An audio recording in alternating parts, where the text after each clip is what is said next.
Hello everybody, welcome into my Watch Me Wednesday episode number 114, I believe. Today I get to show you, I'm part of a designer virtual tips and techniques that's all week long. So I have a few that I would like to share with you, and I hope that you've been getting some great tips and techniques from some of the other quilters and designers out there. So today I'm going to show you a few and we're going to get started. If there is anybody that you think might benefit from these tips and techniques that I have, hit that share button and share it with them. Hey Sarah. So I'm going to get started right away because I have a limited amount of time because I will be going live on my Instagram account right after this. So you know, one of the quilts that I've been working on, my free pattern treasure chest, you have to make strip sets. So I know a lot of people, sometimes when you're making strip sets, they have a problem with them going kind of wonky. So I'm going to show you how to get nice straight strip sets so that they are not wonky.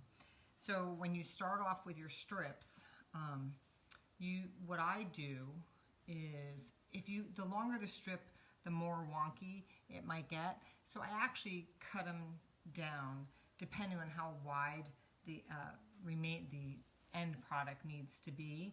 So I usually cut them down. So these are much smaller strips. So I've stacked two together, right sides together. And I'm going to show you, I'm going to turn the camera down so you can see what I'm doing.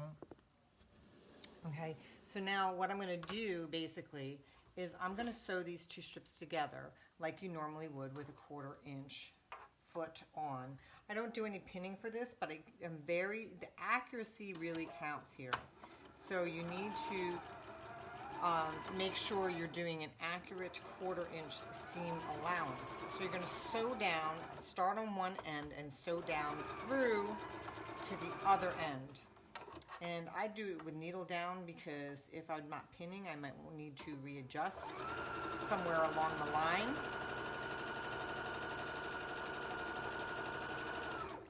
When you get to that end, you're going to cut it. Now, pressing is also key. You're going to press the same direction. So if you look at the back of mine, they're all pressed into the same direction. I don't know if you can see how well you can see, but they're all pressed in the same direction. Okay? So then I'm not going to take it to the sewing machine because I'm limited, or to the ironing board because I'm limited on time, but I'm going to press to one direction.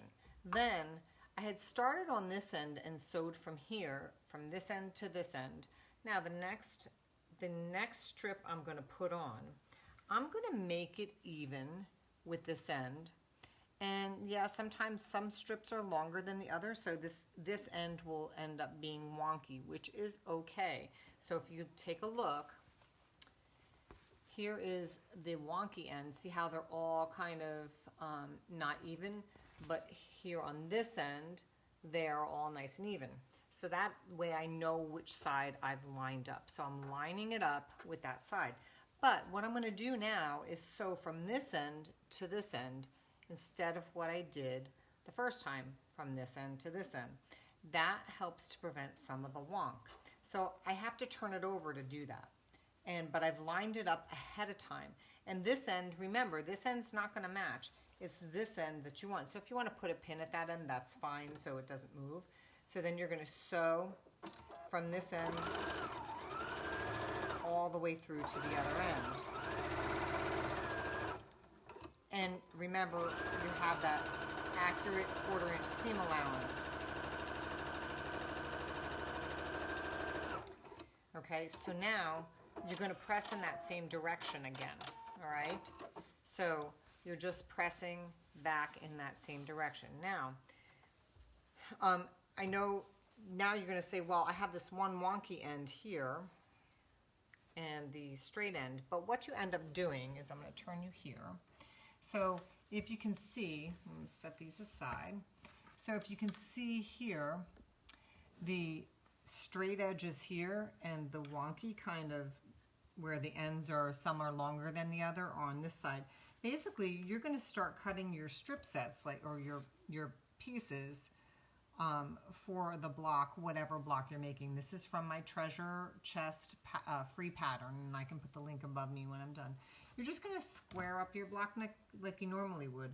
I like to square up by putting the straight edge on the line at the bottom, and then I take my ruler, and yes, I'm going to cut it this way. I usually go around this way and cut it, straighten it up, and then I would cut these into 2.5 inch strips. So then I would start cutting it into 2.5 inch strips, and then this end here ends up being, you know, your scrap or your throwaway.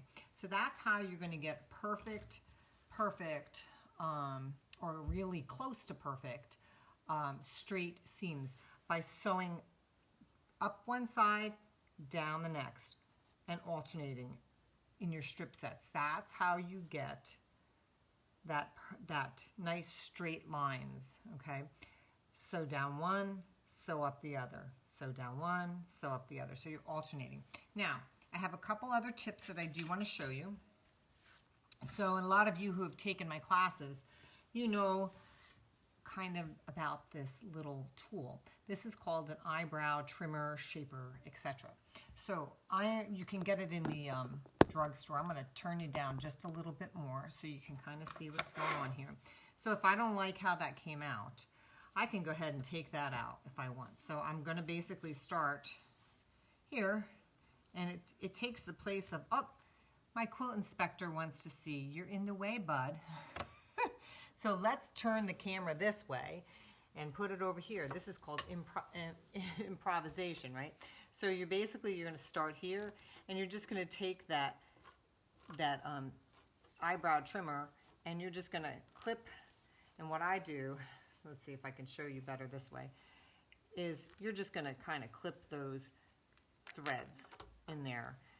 It's hard for me to do it this way because my quilt inspector got in the way. He wanted to take the show. So let me see if I can do it this way. I've got the sewing machine in my way. Buddy. So you're just slicing through the threads. That way you don't have to get that seam ripper out, okay? And it does not slice through your fabrics. And it actually goes a little bit quicker than this when I have it at the right angle. And this is not at the right angle for me, so I apologize. Because we have a little screen stealer over here. And then I want to show you one more trick with this. So a lot of you out there may be paper piecers, right? So this is one of the blocks that I've been working on. It's just a square and a square. But if you ever, when you're paper piecing, your stitches are super duper small. I don't know if it's easy for you to see that there, but they're super duper small. And you don't ever want to take your stitches out before you put some tape on the back, just Scotch tape on the seam that you're going to rip out. Now this is a perfectly good block, but I'm going to show you anyway. You put tape on the back of the paper because if you take those stitches out beforehand, the paper is going to fall apart and it's going to be harder for you to put that paper back together. So now all you're going to do is basically the same thing, and these are super tiny stitches.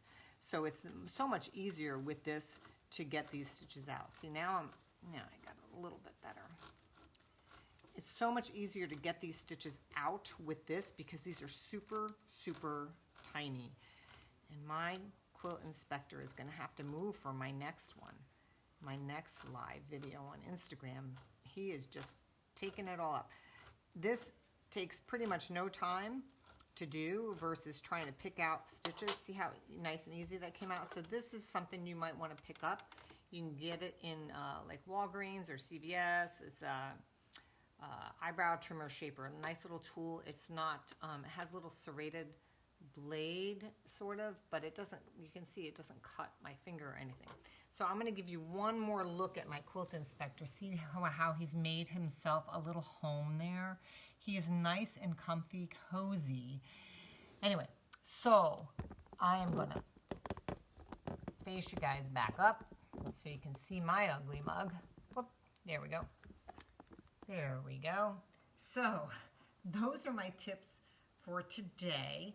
I hope you enjoyed them. I know some of you have taken my classes. You've probably seen some of those tips, but I think that they're great tips because I do use them all the time, especially the strip sets and this guy. Plus, it doubles as a hygiene tool when you're done, right? You can take care of your eyebrows or whatever. So it works great. Anyway, I hope you enjoyed. Please, please go visit the other designers today. The link is up in my description above my head. I'll put a link for you for the free pattern and also for my fabric. I do have strips of my Ancient Etchings fabric, so I will put that up there as well. And if you thought these were great tips, please share the video with some of your friends. I hope that they will use these and you can put these tips right in your Quilty Tool Box. Otherwise, next week I will be back at my regularly scheduled time, 1:30 on Wednesday. So I hope to see you all then. Have a fantastic day and happy quilting to you all. Love ya. Bye-bye.